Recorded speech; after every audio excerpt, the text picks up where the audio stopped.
প্রশ্ন হলো, নখ কামড়ানোর একটা বদ অভ্যাস আছে আমার, নামাজেও এমন হয়, এতে কি নামাজের সমস্যা হবে?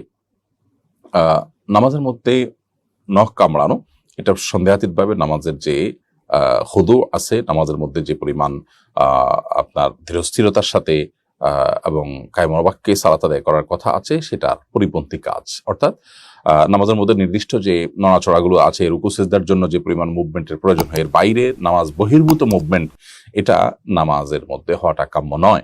যেহেতু নখ কামড়ানো সেই রকম মুভমেন্টেরই অন্তর্ভুক্ত, অতএব এটা আপনার নামাজের মানকে নষ্ট করবে, নামাজের কোয়ালিটিকে একটু হলেও নষ্ট করবে এবং এটা মাকরুহ হবে।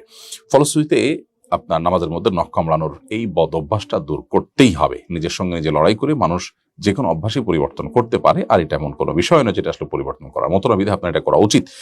আর এর বাইরে নখ কামড়ানো এটা অপরিচ্ছন্ন একটা কাজ এবং এমন একটা কাজ যেটা অস্বাস্থ্যকর, বিধায় সেই কারণেও এটা থেকে আমাদের বিরত থাকা উচিত।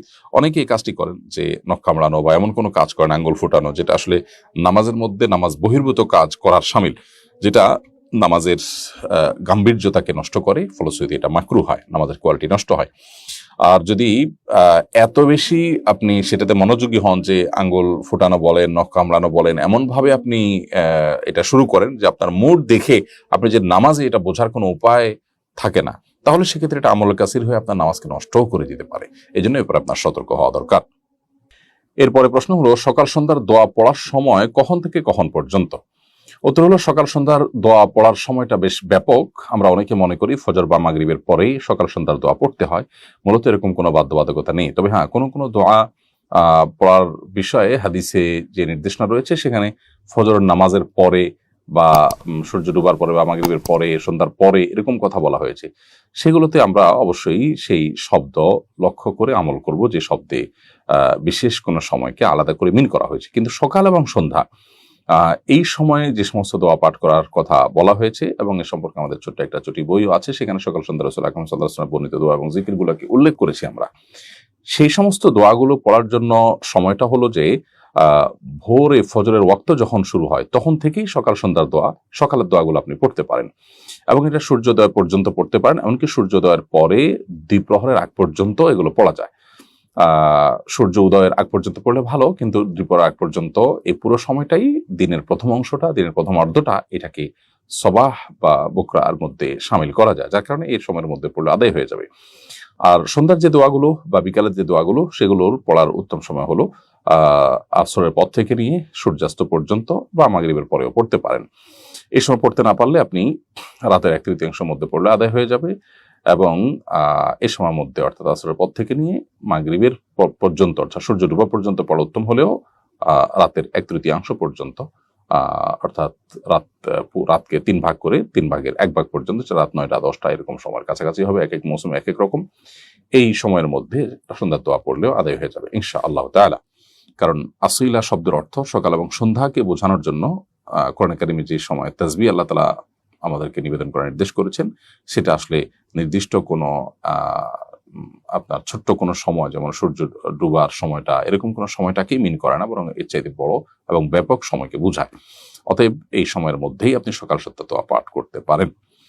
এরপর মোহাম্মদ আসাদুল ইসলাম আপনি লিখেছেন, চ্যাট জিপিটি দিয়ে ডিজাইন করে টি শার্ট ব্যবহার করলে ইনকাম হালাল হবে কিনা? উত্তর হলো, অবশ্যই হালাল হতে পারে, যদি আপনার সেই ডিজাইনটার মধ্যে হারাম কোনো কিছু না থাকে।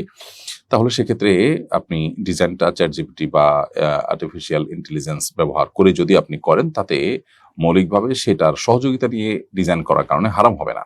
ডিজাইনটা মৌলিকভাবে হালাল হতে হবে, সেটি হলো দেখার বিষয়। কোনো প্রাণীর ছবি আপনি টি শার্টে প্রিন্ট করে তারপর আপনি সেটা পড়লেন, সেটি অবশ্যই গুনাহের কারণ হবে, হারাম হবে, সেটা চ্যাট জিপিটি করুক বা মানুষ করুক। আর যদি যেই ডিজাইনটা আপনি টি শার্টের মধ্যে স্থাপন করেছেন, সেখানে যদি হারাম কোনো কিছু না থাকে, তাহলে সেটি মানুষ করুক আর কোনো এআই দিয়ে আপনি করুন, সেটা আপনার জন্য হালাল হবে।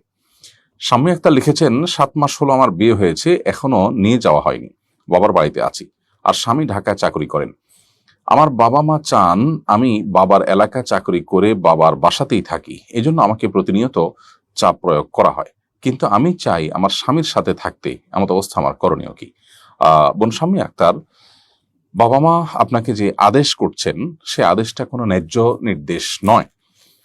অতএব বাবা মার এরকম আদেশ পালন করা আপনার জন্য আবশ্যক নয়। বিবাহের পর আপনি স্বামীর অধীনস্থ এবং স্বামীকে আপনি অভিভাবক রূপে গ্রহণ করে তার সাথে আপনি সংসার করবেন এবং তার সাথে আপনি বসবাস করবেন। বাবা মা যদি এক্ষেত্রে আপনাকে বলেন যে না, আপনি বাবা মার এলাকাতে থাকেন এবং চাকরি করে তাদেরকে টাকা পয়সা দেন, স্বামীর কথা না শুনেন, স্বামীর সাথে তার এলাকাতে বা তার বাসায় না থাকেন, তাহলে বাবা মার এই চাওয়াটা অন্যায্য চাওয়া। বিবাহের পর এটা স্বামীর প্রতি এক ধরনের অবিচার। অতএব বাবা মা কোনো অন্যায় নির্দেশ করলে সেটা কিন্তু আমরা মানতে বাধ্য নই। বিনয়ের সাথে তাদেরকে এই সীমাবদ্ধতার কথা জানিয়ে দেওয়া দরকার যে আসলে স্বামীর হক যেটি রয়েছে সেই হক নষ্ট করবার সুযোগ আসলে নেই। আল্লাহ সুবহানাহু ওয়া তাআলা স্বামী স্ত্রী উভয়কেই পরস্পরের যে হক আছে, কর্তব্য আছে, সেটা আদায়ের জন্য আল্লাহ জিজ্ঞাসাবাদ করবেন। অতএব মা বাবাকে বিনয়ের সাথে নিজের অপারগতার কথা, কেন আপনি অপারগ সেটা বুঝিয়ে আপনি আপনার মতো করে স্বামীর সাথে বা স্বামীর এলাকাতে বসবাস করা বা স্বামীর বাসায় বসবাস করার বিষয়টিকে আপনাকে অগ্রাধিকার দিতে হবে।